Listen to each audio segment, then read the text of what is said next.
and Meghan McCain on this one. Let's get to the video. Hi, welcome to JOA. If you're new to my channel, please click subscribe and click the bell so you'll be the first to know when I upload. I'd really appreciate if you support. If you subscribe and click the bell, I welcome everybody, whether conservative, liberal, apolitical, whomever. I welcome everybody. This isn't a liberal or a conservative. This is everybody's type of channel. I want to thank everybody who showed support for the Palestinian movement. I especially want to thank Congresswoman Cori Bush.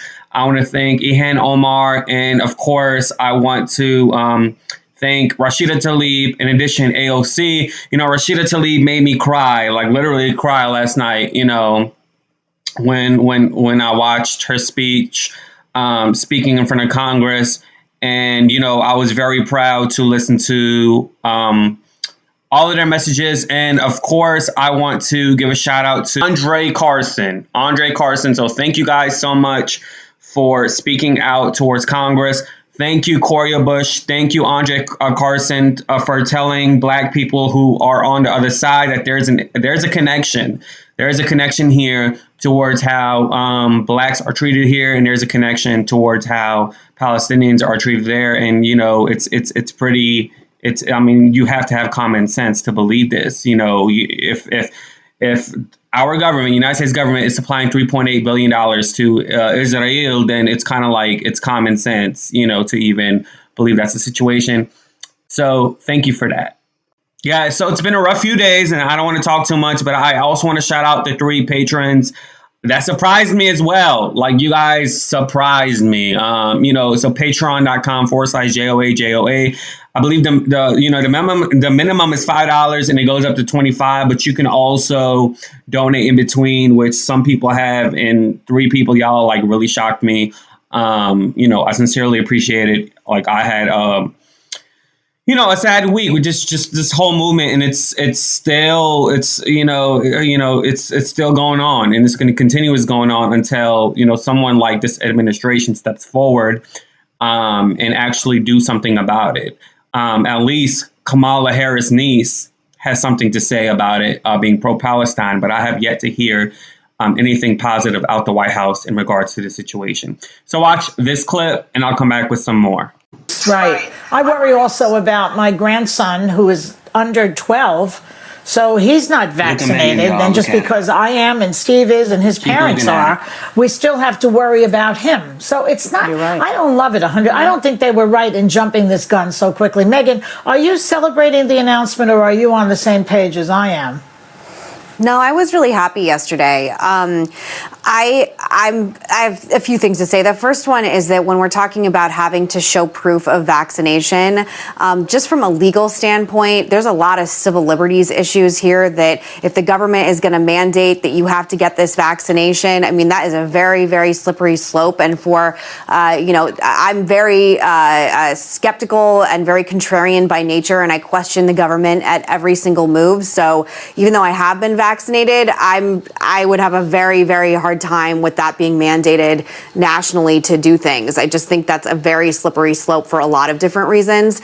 The question I had yesterday is, what was the magic threshold for the CDC? Last week, I had to wear a mask, doing anything, double mask, triple mask, even mask in the shower. And now all of a sudden, it's fine. Everything's fine. I don't have to wear a mask in the office anymore. And what happened cynically was that we saw the inflation and unemployment numbers come out. And this has always been political. It continues to be political.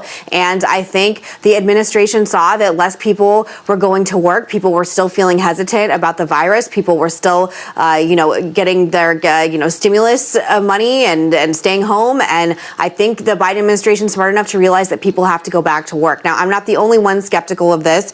A Harvard poll says that only 52% of Americans have trust in the CDC, and 37% of the American public have trust in other agencies of government. So even lower. My fear is that if another virus comes, like if there's an Ebola outbreak in the country, there's going to be a lot of people who are going to be skeptical of our institutions and our media. And I just worry that we have gone down a path that is going to be hard to come back from, because I'm one of the people that doesn't trust what's coming out of the CDC and the White House anymore. But I am double vaccinated. So before Twitter starts exploding, I'm double vaccinated with Moderna. Okay. Regarding the civil rights, though, I mean, we are mandated to wear seatbelts. You can get a ticket if you don't. You have to have a driver's license. There are lots of rules and regulations in place. I don't see why this violates a civil right. It violates my civil rights if you're going to come in unvaccinated. Pardon me? Say it again. Civil liberties. One thing is to mandate. The government is not mandating vaccines. The question I have is allow private businesses to require proof of vaccination. Why should Ron DeSantis ban cruise lines from requiring proof of vaccination when we know that if one passenger gets sick on those ships, it's going to be devastating for the entire industry? Right. That's fine, but people that is in my view of government overreach. I'm not. People can forge it. There's already a black market for this. I'm not talking, I know there's got to be a way to control that. I'm not talking about federal buildings. I'm talking about private businesses mostly. That's all. A restaurant is a privately owned institution, and people should be allowed to tell everybody who comes into my restaurant, you have to be vaccinated.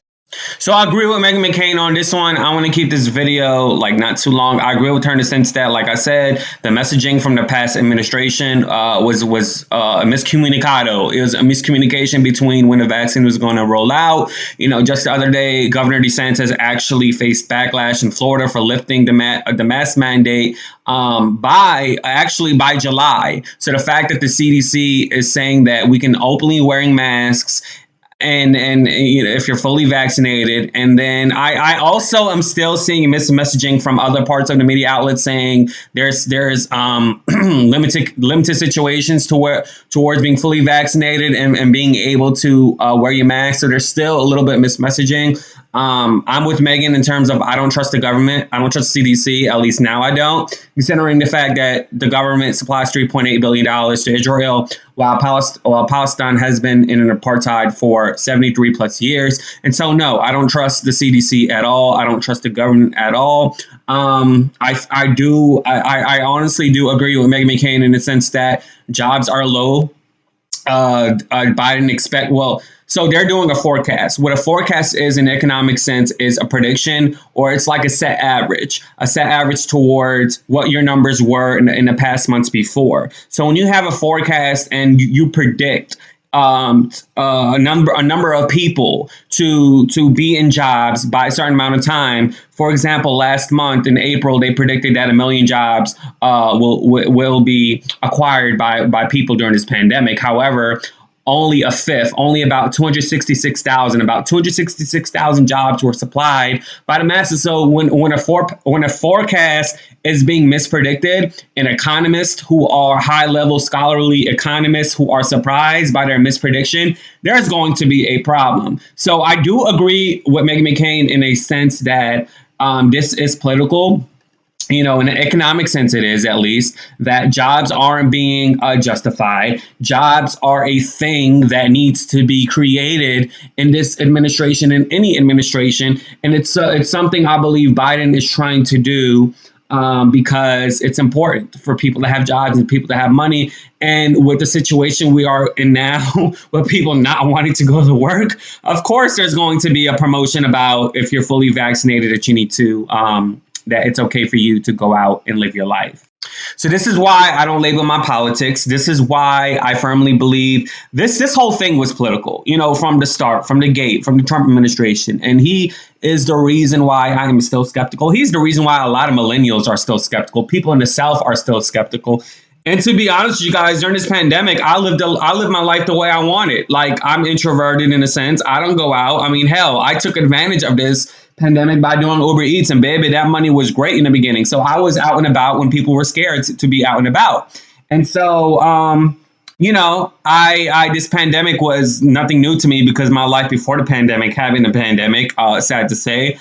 And so I do disagree with Joy Behar. No, I don't need to have on my license that